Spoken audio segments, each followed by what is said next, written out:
This is the very first page of the manga. In it, Roger mentions that the only thing someone has to do in order to find One Piece is to travel the whole world. By that he meant you have to find the 4 red poneglyphs that reveal the location of the final island. Based on that prerequisite, on paper anyone could find One Piece, which is why millions of people became pirates and began traveling around the world in order to find the treasure. Oda eventually ruined this simple quest by shoehorning limitations that essentially exclude anyone who is not predetermined by eugenics and fate. Turns out you can't simply travel around the whole world, you also need Conqueror's Haki, something very rare you can only be born with. You can't learn it or gain it along the way like a devil fruit, you have to be part of the 1 in a million people who just happen to have it. And even that is not enough, you also need to be part of the D-Clan. You also need to have a mythical Zoan, and you also have to be the reincarnation of Joy Boy, which in turn is part of a prophecy. Roger did not mention any of that in the first page of the manga, which means he trolled millions of people to search for something they could never find because they didn't have those 4 super special traits.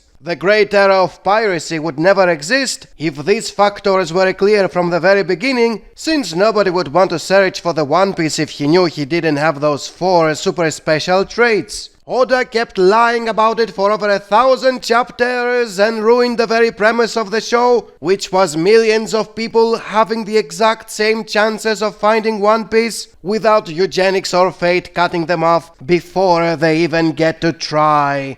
One Piece is somewhat going the route of like a Naruto. Naruto started off about like basically like this knuckleheaded ninja that, you know, he doesn't have any sort of ties to anything, and by the end of this he's the reincarnation of some gods that were fighting for a long time. It seems like One Piece is going down that route. One Piece's greatness right now, Luffy, Zoro, and Sanji, the big 3 of One Piece, basically having ties in one form or another to some great and humongous things. I've been on a high from it all freaking week since I read it. Luffy is potentially tied to Joy Boy. Zoro's potentially tied to Ryuma. Sanji might be, you know, an Lunarian. How does Oda do it? How does he add so much character development? Hasn't the Will of D and the connection to like ancestors and great people from the past been around for quite some time now? So what's new? What just happened recently that is different than anything that One Piece has had foundation from for chapters upon chapters, years upon years? Y'all stay out of this. This is not for us. This is the big dogs, big players only. Real G's, real ones are only allowed. This chapter, honestly, I would argue it was 11 out of 10. God, Oda, how? How, Oda, how? How are you doing this? Connecting shit to Thriller Bark. Peak fiction, fam. We're 1,000+ chapters in and he's connecting shit back to the 300s and shit. I could see some people having,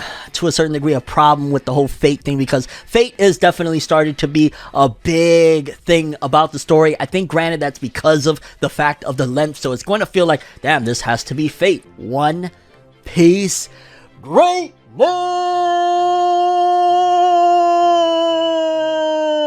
Oh my god, this is why Forever World's so fucking stupid. Everybody is either related to somebody special or just is someone special. You think you're growing up in the woods with 2 random boys? Nope. One's the prince of the island that you're on right now, and the other one is prince of the pirates. His father was the pirate king. But he doesn't consider himself royalty because he doesn't like his dad. You thought you picked up a chef for your voyage? Nope. It's a runaway prince. But he doesn't consider himself royalty because he doesn't like his dad. Oh, you think you're getting robbed by some Team Rocket rejects? Nope, it's a runaway princess, and so on and so forth. It works fine, but does it gotta be for every arc? I mean, take Momonosuke for example. It's a well-written character, has an arc and story relevance, but added nothing for me when it came to Luffy fighting Kaido. Not to mention, Kaido wanted revenge for Doflamingo, who by the way is royalty, but turned evil because he doesn't like his dad. How many times is Oda gonna play the royalty card with a lot of these characters, where Luffy just happens to stumble upon someone who's a descendant of someone royal, who's a royalty themselves, or just related to someone special? Because goodness, I mean, like, if we keep going with this, imagine, I really hope for the sake of the story that Shanks isn't related to anyone like a Celestial or Zebek. It's just like, Come on now, like, for the love of Christ, would it not be too much? Would it not be too much to go into a One Piece arc? Or to have One Piece characters who are special and powerful because they work to be? Someone who put themselves into political power, into the political world of One Piece by force and wasn't just born into it. Like, does Zoro really need to be a Shimotsuki? Like, why can't he just be a normal guy who trained his ass off to be where he is? Why does he have to have royal lineage? Why does he have to be related to someone royal? It kind of just takes the out of the character.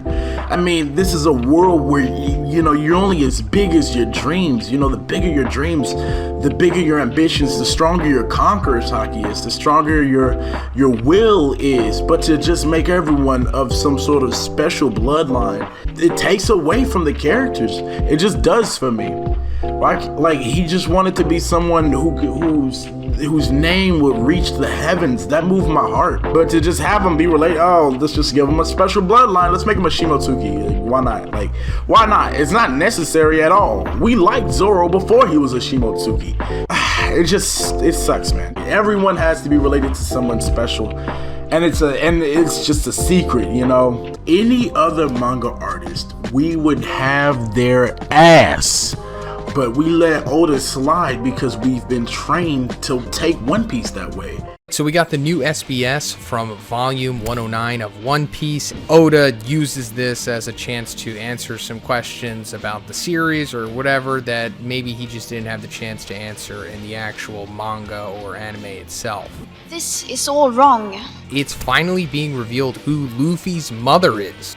Kuma sending Luffy to Amazon Lily. Why would he send him to Amazon Lily of all places? It's probably because he wants him to be with his family. You have stolen my dreams and my childhood with your empty words.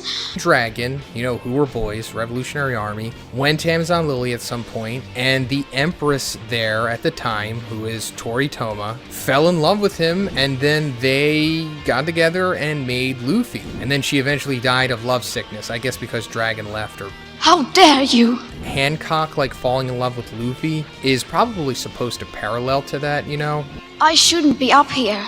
Well, it happened again. Another character is proven to be the son of a very important pirate. Once again, Oda is proving that personal effort doesn't matter, you just have to belong to a special lineage. Whenever you ask the cultists if this takes away the merit of a character, they will always excuse it as if this doesn't take away the effort a character showed that got him where he is now. Having famous fathers or being in the crew of famous captains does not mean you are fated to succeed, it only makes it easier to succeed. Which is why almost everyone who got to be famous and powerful has famous and powerful fathers and captains. Yes, not all of them follow this pattern, but anyone who got to that level without the fame of his father or of his captain is automatically someone who didn't receive any help to get that far. And if we take the image that shows the 12 candidates who can still find One Piece, only one is not associated with a famous father or captain. Akainu has the most merit for not being a Nepo baby. As for the one who has the least merit at this point, it's the freaking main character who has all the nepotism in the world. He's the one who got there the easiest, not because he never tried, but because he received the most help. We are following a story where the main character is the most privileged and where the least privileged is a bad guy. How is this not a problem and why the cultists act like they are okay with it?